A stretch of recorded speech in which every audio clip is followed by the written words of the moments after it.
Hello and welcome, dear students, to your most favorite educational channel, that is Teaching and Training with Dhruv. Dear students, आज का जो हमारा topic है वो है एडिटिंग ए पैसेज। और ये जो टॉपिक है for the students of class 11th and 12th, जो आपका इंग्लिश सब्जेक्ट है, यहाँ पे देखिए उसमें आपका ये 8 मार्क्स का क्वेश्चन आता है। जैसे पहले हमने बात की है नोट मेकिंग की, that also carries 8 marks, and this very question in 11th and 12th English subject, यहां पे ये क्वेश्चन आपको होता है और इसके 8 नंबरात आपको मिलते हैं। आज हम सीखेंगे कि एडिटिंग वाला पैसेज जो आपको वहां होता है उसमें आपको एडिटिंग खाली करनी होती है, जो गलतियां वहां पे होती है उनको दूर करना होता है, and you get 8 out of 8 marks. तो बहुत ही इजी ये क्वेश्चन है। अगर आप पूरे ध्यान लगा के विदाउट स्किपिंग दिस वीडियो पूरा देखेंगे, मुझे उम्मीद है इस वीडियो को देखने के बाद you will definitely get 8 out of 8 marks for this very question, editing in class 11th और if you are in class 12th। तो सबसे पहले बात करते हैं व्हाट इज एडिटिंग। जैसे मैंने पहले ही कहा कि ये वाला क्वेश्चन जो होता है, एक छोटा सा पैसेज आपके क्वेश्चन पेपर में वहां होगा। This is related to grammar. जो ग्रामर के 8 मार्क्स है वो बिल्कुल इसी एक क्वेश्चन में वहां आपको मिलेंगे। आपको अलग अलग टेंसेस, आर्टिकल्स, प्रीपोजिशंस, कंजक्शंस या नरेशन वगैरह पे कोई वहां पे सवाल नहीं होगा। For both 11th and 12th class यहां पे आपको एक ही पैसेज दिया गया होगा आपके क्वेश्चन पेपर में, आपको उसको एडिट करना होगा, यानी जहां पे भी गलतियां होंगी उनको दूर करना होगा और वो जो 8 के 8 मार्क्स हैं वो आपको मिल जाएंगे। डियर स्टूडेंट्स, अगर हम देखेंगे कि एडिटिंग में आपको करना क्या है, देखिए this very video is specially exam oriented, क्योंकि बहुत कम टाइम आपके एग्जाम में है और ये वीडियो अगर आप पूरा देखेंगे तो बिल्कुल मुझे यकीन है कि you will do this very question very easily. देखिए सबसे पहले जब आप एक पैसेज को वहां पे देखेंगे जिसमें एडिटिंग करनी होगी ना, तो वहां पे आपको किन चीजों पे फोकस रखना है मैंने यहां पे लिख दिया है। जिन चीजों पे आपको फोकस रखना है, मेन फोकस ऑन, यानी जब आप एक एक सेंटेंस उस पैसेज का पढ़ रहे हो, जो वहां पे छोटा सा पैराग्राफ दिया गया होगा, आपको यहां से लेके यहां तक जो मैंने 4-5 चीजों का जिक्र किया है ग्रामर के हवाले से, उनको देखना होगा और वहां पे जो भी गलतियां होंगी वो आपके सामने आ जाएंगी एंड यू विल एडिट दम। आप उनका जो असल वहां पे बेहतरीन जो वर्ड वहां पे आएगा तो ग्रामर के हिसाब के इनके हिसाब से वो लिख देंगे and you will definitely get 8 out of 8 marks. सबसे पहले जो आपका मेन फोकस रहना चाहिए एडिटिंग वाले क्वेश्चन में वो रहना चाहिए टेंस। आप एक सेंटेंस ना पढ़ के बल्कि पहले पूरा जो पैसेज है उसको समझें। यू जस्ट स्किम, इसको स्किमिंग कहते हैं, you skim through this very passage, तेज तेज इसको पढ़ लीजिए, फिर वापस आ जाइए, फिर स्कैनिंग आराम के साथ पढ़ लीजिए एक सेंटेंस वाइज। तो वहां पे आप किस पे पहला फोकस रखेंगे, मेन जो वहां पे गलतियां होंगी जो रखी होंगी एग्जामिनर ने आपके लिए, तो आपको फोकस करना है टेंसेस पे, यानी जिसको हम सब्जेक्ट वर्ब एग्रीमेंट कहते हैं। या वहां पे कभी कभी हो सकता है कि टेंस के हवाले से ही डायरेक्टली वहां पे एडिट करना होगा, गलती होगी आपको उसको निकालना होगा। तो टेंसेस में यानी कहीं पे अगर आप जब सेंटेंस पढ़ रहे हैं या सारा पैसेज आपने जल्द से पहले पढ़ लिया, स्किमिंग जिसको कहते हैं, फिर सेकंड रीडिंग के लिए आप स्कैनिंग कर रहे हैं, आराम के साथ देख के समझ के पढ़ रहे हैं, तो सेंटेंस मान लीजिए स्टार्ट हो रहा है प्रेजेंट टेंस में, बीच में वहां पे वर्ब लगा दिया है, पहले तो पहला वर्ब जो वो प्रेजेंट टेंस है, उसी सेंटेंस में दूसरा वर्ब वो पास्ट टेंस होगा। तो वहां आपके दिमाग में आना चाहिए कि नहीं भाई यहां पे गड़बड़ हो रहा है, सेंटेंस प्रेजेंट में स्टार्ट हो रहा था, पहला वर्ब प्रेजेंट में आ रहा है, अब यहां से पास्ट टेंस कहां से आ गया, वहां पे भी ध्यान रखना है। या कभी पास्ट टेंस में हो सकता है तो वहां पे प्रेजेंट टेंस का इस्तेमाल किया होगा और एक वर्ब, वो बिल्कुल एग्जामिनर ने आपकी ग्रामेटिकल जो सेंस है उसको जांचने के लिए रखा होगा। तो वहां पे टेंसेस पे आपको पहला जो फोकस करना है, जब भी एक पैसेज को देखेंगे तो टेंसेस पे पहला वाला फोकस करना है, क्योंकि ज्यादा गलतियां जो होंगी वो टेंसेस के रिलेटेड होंगी।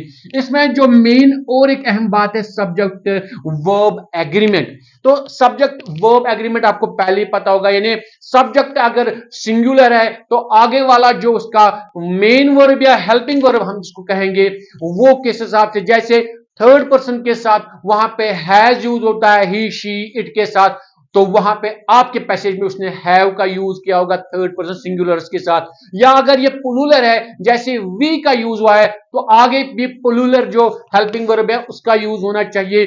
तो एग्जामिनर ने वहां पे सिंगुलर जैसे उसने कहा वी एम स्टूडेंट्स, तो आपको वहां पे देखना नहीं वी आर स्टूडेंट्स, या पास्ट टेंस में वी वेर स्टूडेंट्स आ सकता है।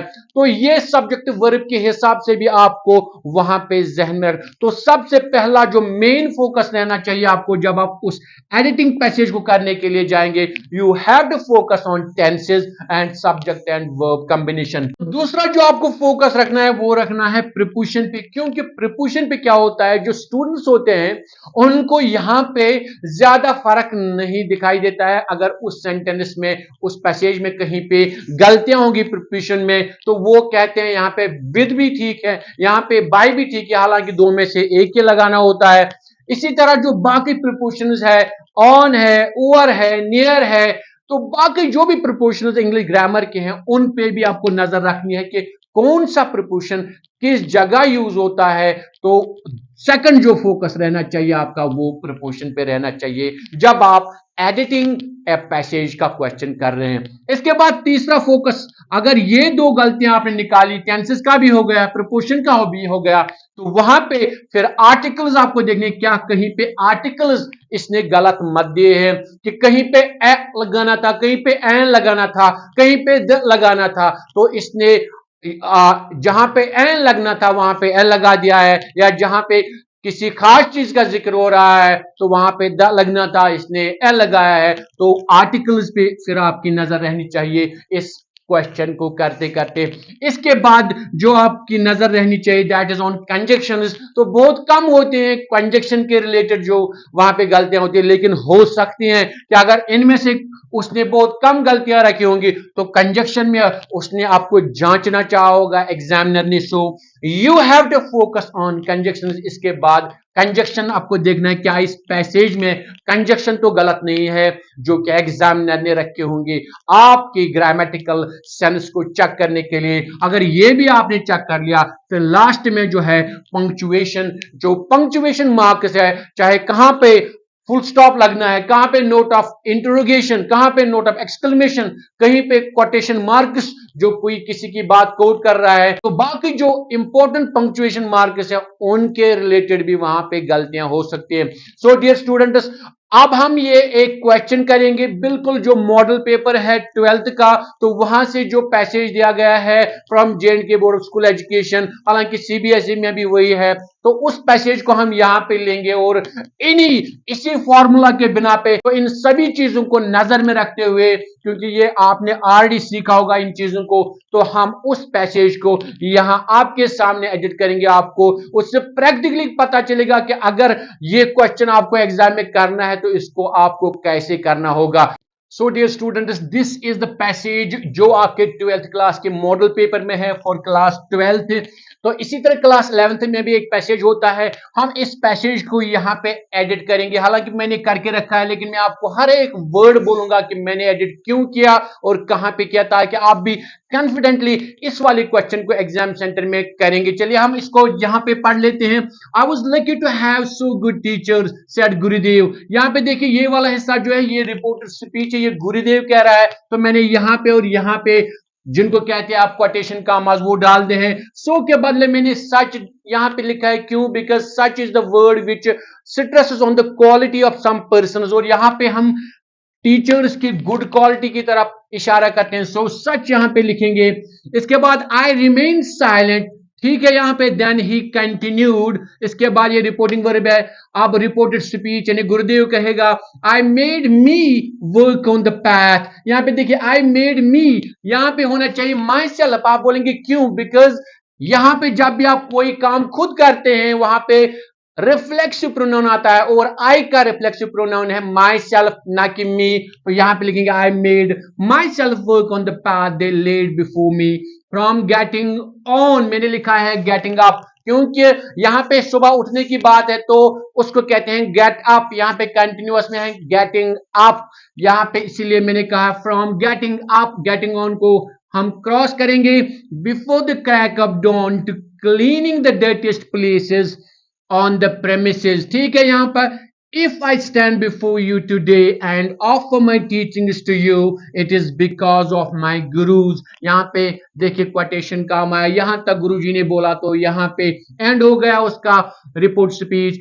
I was feeling relaxed as he spoke in his placid tone। अब देखिए यहाँ पे पास्ट टेंस, यहाँ पे पास्ट टेंस, यहाँ पे पास्ट कंटिन्यूअस, तो इसको भी मैंने was feeling को भी बना दिया है past tense, simple past tense. तो यूज क्या है, felt, FELT, felt, second form of feel. तो यहां पे हम लिखेंगे I felt relaxed as he spoke in his placid tone and peaceful voice that seemed to come from some serene grove where a brook babbled in tranquility. यहां पे देखिए babbled भी है, सिंपल पास्ट टेंस का verb जैसे felt है वो यहाँ पे, और हमें पक्का पता चलता है यहाँ पे पास्ट टेंस होना चाहिए।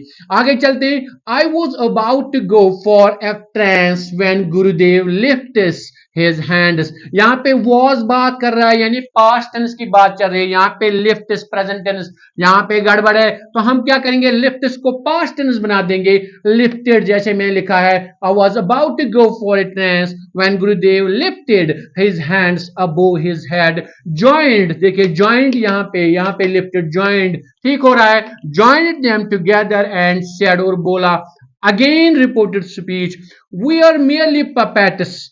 यहाँ पे exclamation mark because it stresses that we have nothing in our hand, से सारा कुछ गॉड के हाथ में है। Our strings are held by him the ever lasting the ever knowing. लेकिन यहाँ पे कामा रखा है, मैंने यहाँ पे कोलन डाल दिया है, क्यों, because these two are the qualities of him that is God. We are enumerating, हम यहाँ पे जिक्र कर रहे हैं, we are describing the two qualities of God. So यहाँ पे कोलन होना चाहिए जो मैंने रखा है, ना कि comma. Dear students, these were the 8 errors in this passage. अगर देखेंगे 1 2 3 4 5 6 7 एंड 8, ये 8 एरर्स निकाल के we got 8 on 8 marks in this very passage. तो ये वाला क्वेश्चन ऐसे करना था। आई होप डियर स्टूडेंट्स ये वाला वीडियो देख के आपको कॉन्फिडेंस मिला होगा and you will do this very question in your exam centre very accurately to get 8 out of 8। Dear students अगर आपको ये वीडियो अच्छा लगा तो वीडियो को लाइक जरूर करें, चैनल को अपना सपोर्ट दिखाएं, चैनल का जो सब्सक्रिप्शन बटन है वो दबाएं और दोस्तों के साथ ज्यादा से ज्यादा इस वीडियो को शेयर करें।